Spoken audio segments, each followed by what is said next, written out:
Zikir Nabi begitu banyak. Nabi setiap terbangun dari tidurnya berzikir. Makanya Nabi bersabda, man ta'arrah bil lail, siapa yang terbangun di malam hari.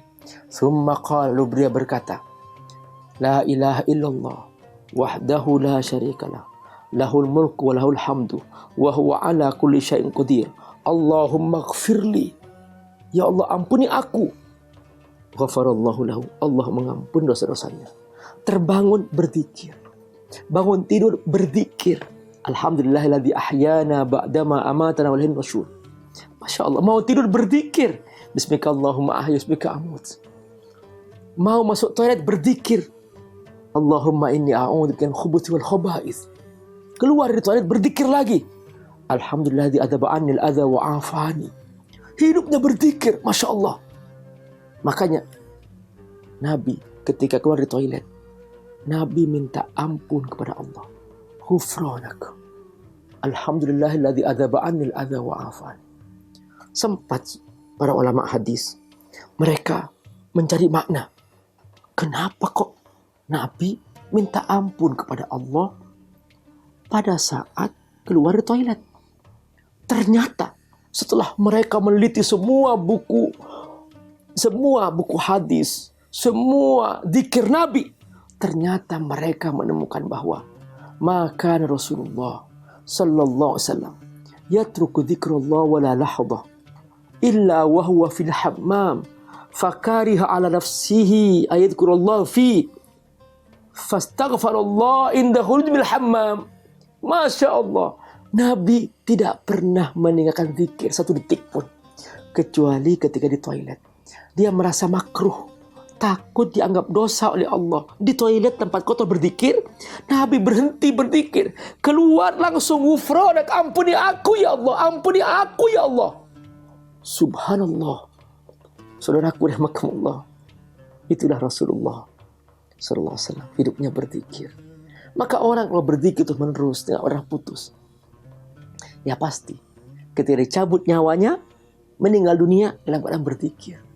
Lidahnya sedang basah dengan zikir, lidahnya sedang penuh dengan zikir kepada Allah Subhanahu wa taala.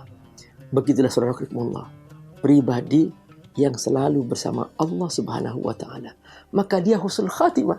Tidak pernah dia khawatir tentang hidupnya, karena semua dalam kebaikan-kebaikan. Itulah cara yang kedua, hendaklah selalu berzikir. Apa yang dilakukan Imam Nawawi? Sebuah buku tebal Imam Nawawi ini, begitu terbit buku ini, luar biasa. Ternyata isinya tentang zikir-zikir Rasulullah SAW.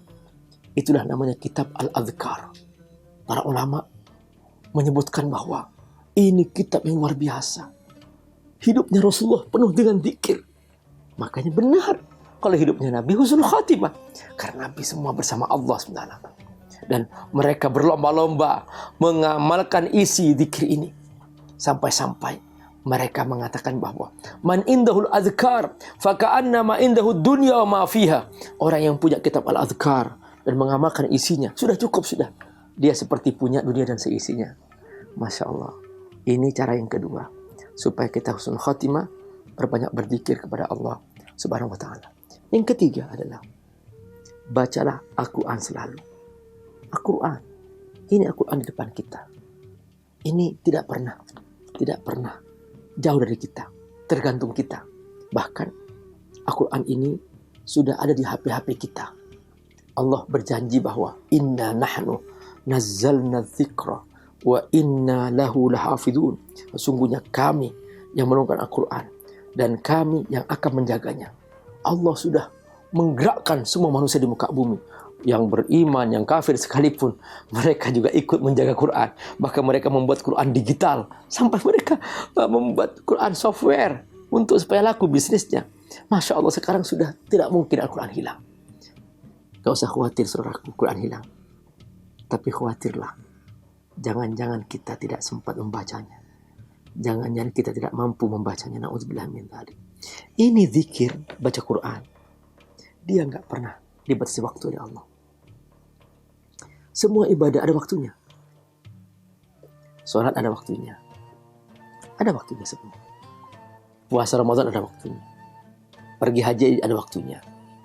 Tapi membaca Quran nggak ada waktu. Kapan saja kita bisa baca. Makanya pas dia baca Quran dicabut nyawanya, meninggal dunia, husnul khatimah. Masya Allah. Jadi kejarlah semua ibadah yang tidak dibatasi waktu oleh Allah Subhanahu wa taala. Jadi seperti zikir, baca Quran, ini semua adalah keindahan-keindahan hidup di mana kita selalu merasakan bersama Allah Subhanahu wa taala. Karenanya ayo kita perbanyak membaca Quran. Tidak ada yang sia-sia ketika kita selalu hidup bersama Quran supaya kita husnul khotimah. Yang keempat, saudara-saudara, supaya kita husnul khotimah, cari sahabat yang baik. Karena dengan sahabat yang baik, kita akan diingatkan untuk selalu bersama Allah Subhanahu wa taala. Orang yang bersama penjual parfum akan kebagian harumnya.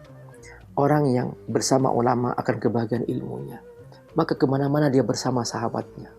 Dulu Rasulullah SAW adalah contoh terbaik. Sahabatnya adalah orang-orang terbaik. Mengapa? Karena mereka bersahabat dengan Rasulullah SAW. Para tabi'in menjadi generasi terbaik karena mereka bersahabat dengan sahabat Rasulullah SAW. Tabi'in menjadi terbaik juga karena mereka bersahabat dengan sahabat-sahabat Rasulullah SAW. Persahabatan menentukan. Semakin kita banyak bersahabat dengan orang baik, kita akan dimudahkan untuk selalu bersama kebaikan-kebaikan. Ada sebuah cara kita dengan cara bikin komunitas misalnya. Komunitas untuk mengaji, komunitas untuk berdakwah, komunitas untuk membantu urusan sosial. Apalagi sekarang di musim pandemi, banyak sekali orang-orang yang membutuhkan bantuan kita. Nah, ayo kita bergabung dengan sahabat-sahabat yang soleh, membantu kemanusiaan di mana-mana. Maka ini semua adalah cara kita untuk husnul khatimah. Pas dicabut, kita sedang membantu orang-orang miskin. Pas dicabut, kita sedang bersama mereka membaca Quran. Pas dicabut, kita sedang bersama sahabat-sahabat kita mentaati Allah SWT di masjidnya Allah Subhanahu wa taala. Begitulah untungnya orang-orang yang bersahabat dengan sahabat yang baik. Saudarakumullah, lingkungan membantu kita untuk selalu istiqamah. Sahabat membantu kita untuk istiqamah. Zikir mengingatkan kita untuk bersama Allah SWT. Al-Quran menguatkan kita untuk selalu bersama Allah SWT. Semua ini jalan husnul khatimah saat kita menghadap Allah Subhanahu wa ta'ala. Siapa yang menutup harinya di saat hari terakhir dicabut nyawanya dalam ketaatan kepada Allah, inilah orang yang paling bahagia. Inilah orang yang paling berkah. Inilah orang yang paling untung karena dia telah mengakhiri hidupnya dengan kebaikan-kebaikan. Ingat bahwa al-ibrah bil khawatim, bahwa kebaikan segala sesuatu sangat ditentukan oleh di akhirnya. Rubba kalimatin yadkhulu bihan nar, boleh jadi karena itu kalimat seseorang baik semuanya tapi terakhirnya dia su'ul khatimah, masuk neraka karena itu kalimat. Makanya hati-hati dengan sebuah kalimat yang kita laksanakan, yang kita ucapkan. Rubba kalimatin yadkhulu bihal jannah, boleh jadi juga satu kalimat membuat kita masuk surga.